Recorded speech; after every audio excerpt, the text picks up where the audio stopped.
என்னோட நண்பர் அசோக் மேத்தா ஒரு துயரமான ஒரு செய்தியை என்கிட்ட பகிர்ந்துக்கிட்டாரு. அதாவது எடிட்டர் உதயசங்கர் மரணம் அடைஞ்சாருன்னு. உண்மையிலேயே எனக்கு ரொம்ப வருத்தமான ஒரு செய்தி.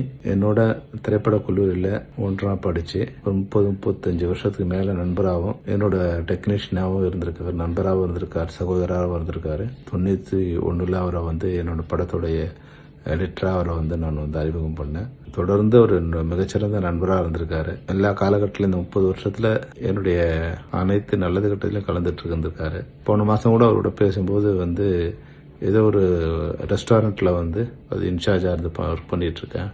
இப்போ கொஞ்சம் உடம்பு சரியில்லை, நான் அசோக் மேத்தா அவங்க வீட்டு கல்யாணத்துக்கு வரும்போது என்ன பார்க்கறேன்னு சொல்லியிருந்தாரு. வேற ஒரு நிகழ்ச்சி நான் கூப்பிடும்போது அவருடைய மரணம் மிக மிக துயரமான ஒரு விஷயம் என்னை பொறுத்த வரைக்கும். நம்மோட 30 வருஷத்துக்கு மேலா இருந்த நம்ம நண்பர் நம்மளை விட்டு பிரிஞ்சிருக்காரு.